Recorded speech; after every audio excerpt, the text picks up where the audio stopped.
لما تشتغل أبوك وتاخد منه فلوس الدرس وتروح ليلة رأس السنة.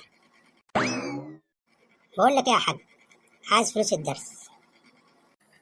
وكام فلوس الدرس يا حموكشة؟ 100 جنيه. قلت لي كام يا حموكشة؟ 70 جنيه. ما سمعتش، قلت لي كام؟ 50 جنيه. طب هات رقم الأستاذ لما أسأله. 20 جنيه يا حاج. أيوة كده اظبط. خد يا حموكشة 20 جنيه اهي.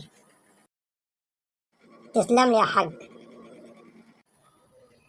أنا عارف إن أنت بتشتغلني، بس اليومين دولت أنا مش فاضيلك لما أفضلك. الو يا زمالكس، انت فين؟ الو يا عموكشة، انا في البيت. ايه يا اسطى، جاي ولا الدور الجاي؟ جاي فين يا اسطى؟ ايه يا اسطى، هنروح نقعد على الكافيه شوية وبالليل نروح ليلة رأس السنة. انت ناسي النهاردة ليلة رأس السنة، وهتلاقي الدنيا ايه زي الفل. انا عازمك، يلا. يا اسطى، قصدك الدرس. ماشي، هجيلك. تصدق فعلا انا كنت ناسي فعلا ان النهارده في درس. جايلك. يا زمالكس، انت بتنسى كتير. هو انت بتذاكر من ورايا ولا ايه؟ هستناك في نفس المكان، شكلك مزنوق يا زمالكس. خلاص يا حموكشة، انا جايلك في نفس المكان، بس هحاول اخلع بس من البيت. رايح فين يا حبيبي؟ النهارده يا ماما اصل عندي درس. ابو الحنكيش كلمني النهارده فكرني ان عندي درس، بس انا كنت ناسي فعلا. بقول لك يا ماما، اديني بقى فلوس 100 جنيه كده عشان اروح الدرس. قلت لي عايز كام يا حبيبي؟ خلاص يا ماما، هات اللي تجيبيه بقى عشان الحق بس صاحبي اروح الدرس بسرعه. خد يا حبيبي، معاش الا 50 جنيه، خدها اهي. وخد هنا، مش انت قايل لي ان انت ما عندكش درس، ولا انت بتشتغلني؟ لا يا ماما، انا فعلا ما كنتش اعرف. انا كنت ناسي خالص ان عندي درس النهارده. يوم ان هو الاستاذ كلم حموكشة وحموكشة كلمني وقال لي ان النهارده في درس، وانا كنت ناسي خالص. وانت راجع بقى من الدرس، يبقى هات لي رقم الاستاذ وانت جاي عشان اكلمه. ايه يا ماما، هو انت مش واثقه فيا ولا ايه؟ لا يا حبيبي، بس ده زياده تاكيد، بس اكد بس ان انت رحت الدرس، ما هربتش ولا خلعت. صبح يا ابو الحنكيش. ده كله ممس. يا عم امي فتحت لي تحقيق وقالت لي لما انت جاي يبقى هات رقم الاستاذ عشان اكلمه. قول لي بقى يا صاحبي اعمل ايه؟ لا اوعى، لا اخرب بيتك تكشفنا. مال، قول لي انا اعمل ايه؟ لما ترجع قول لها نسيت او قول لها اي حاجه. بقول لك ايه يا ابو الحنكيش، مش عايزين نطول علشان محدش يشك فينا. يا عم دي سهلة، هنقول إن الأستاذ كان عندنا درس النهاردة وكان فيه مراجعة والأستاذ طول شوية. عليا النعمة، الدماغ دي مكلفة. بس خلي بالك، ده احنا عندنا درس بكرة. طب هنقول لها ايه بعد كده لما نيجي نروح الدرس؟ سهلة وبسيطة، هنقول لهم الحصة دي مكان الحصة اللي الأستاذ غاب فيها. عليا النعمة، انت أستاذ ورئيس قسم. طب بقول لك ايه، بلاش نروح بكرة كمان.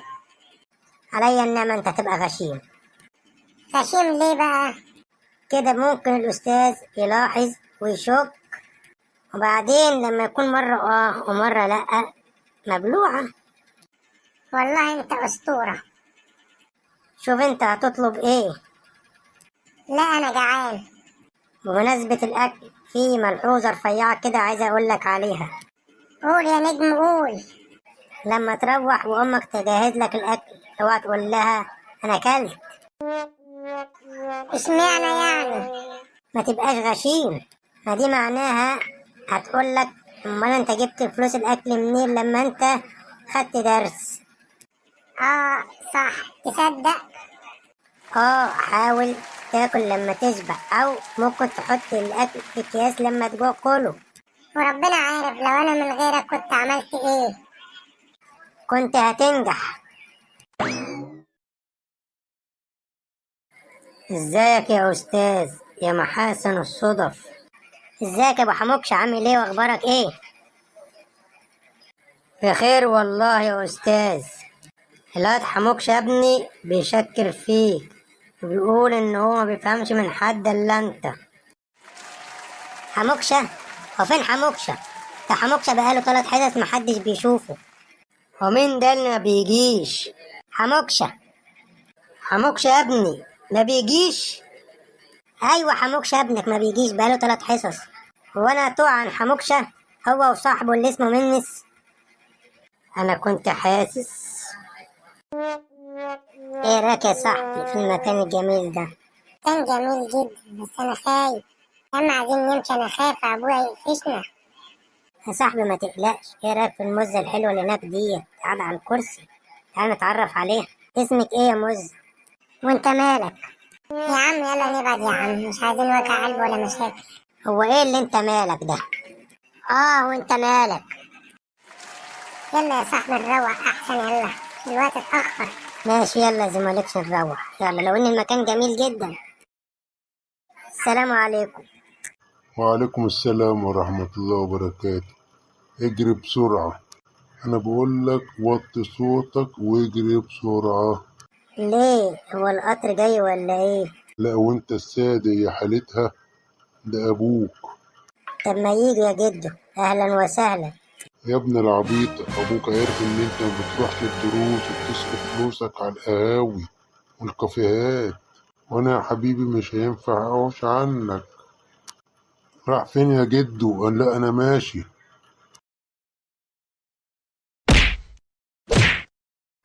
ما قلتليش يعني ايه رايك في الضربة دي؟